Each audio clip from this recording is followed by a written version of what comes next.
Hey guys, welcome to my next bullet journal video. The last one, I just went over some basic supplies that you might find useful if you're going to start a bullet journal. I finally got around to making another video. I didn't know anybody had actually watched the last one, so I thought it would be nice to start the new year off with a new video, because a lot of people have been looking into doing bullet journaling, and you know, a new year is a great way to, or a great time to start it. Excuse me. Most years start off with a overview. A lot of people don't put these in, but I always find it's helpful whenever it's planning work projects, school projects, stuff like that. I also like to put my goals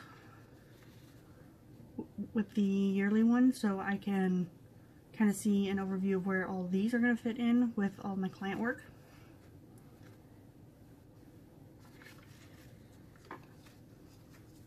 I went ahead and started with a monthly calendar. Usually I don't do these because I don't use them, but I'm trying to plan better this year. It's kind of a resolution. I don't really do those, but I know I need to get better about sitting down and using my planner more effectively so I can use my time more effectively. So it's one of those things. These are a great way, of course, just to overview your month. If you run a blog or have client work, it can help you see what's happening, and when you have some spare time to pick up an extra client, or you can take some time off or work on some extra projects for yourself. I meant to put a separate page for my Patreon stuff, but I forgot to do it. So I just put it at the bottom of my calendar page, and I will go through it and mark these off as I go. I also put a sprinting schedule. I'm part of the sprinting group, and I wanted to make that a priority as well, so I wanted to be able to schedule it in. I'm also trying to color code, as you can see. These are all my writing stuff, so if you're following my writing videos, that's what's supposed to come up.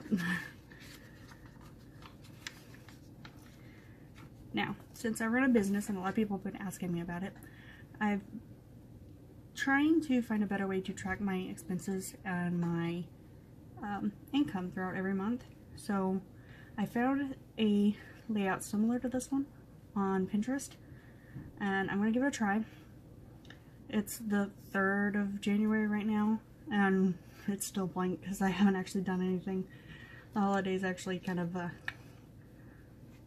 snuck up on me there. I also have a project tracker that I found on Pinterest. I don't think I really like the way this one is set up because I'm having to crunch in a lot of information, but at the same time I do like it because I can put all the projects that I'm doing in one spot, and then maybe make each project its own page later when I actually start the project. Because right now these are just very tentative projects that I've talked to clients about, so we'll find out. Okay, this is my first weekly layout.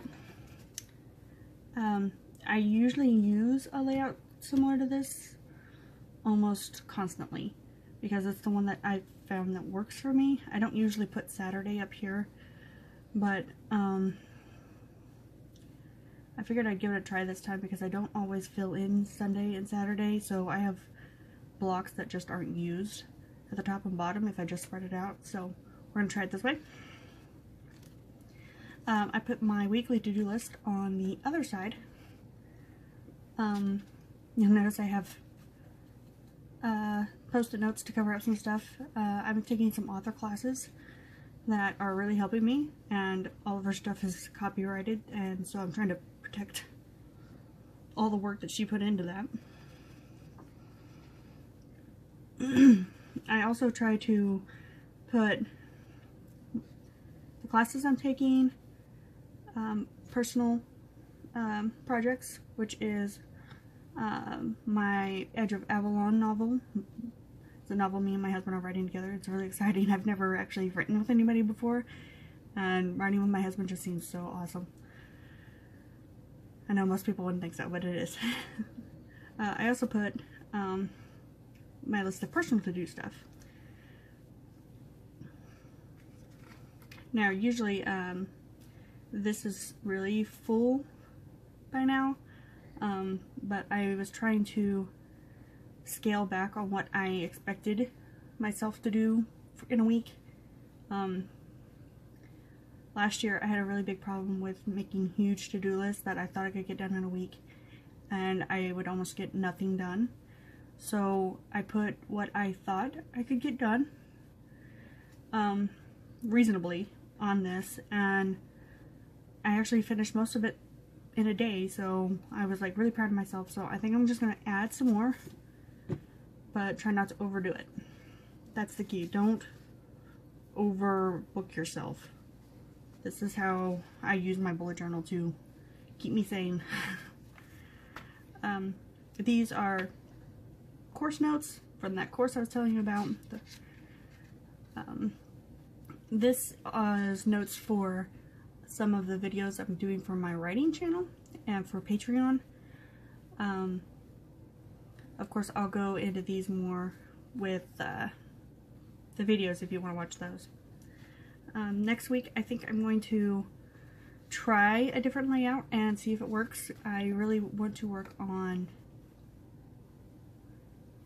time management. So I really want to see if I can make one of those layouts with 8 a.m. through like 10 p.m. work. They never do for me, but since I'm trying to be better at time management, I think I'm going to try that next week. I may not have a video until see, calendar came in handy. I plan on posting this by the 5th, so I'm going to try to have another video by the 19th maybe. If you have any questions or comments or concerns for a bullet journal, feel free to ask them below, because otherwise I'll probably only do one video a month, maybe 2. So the more questions you ask, the more content I can bring you. If you like this video, please hit subscribe and the like button, and I will see you guys next time. Thanks.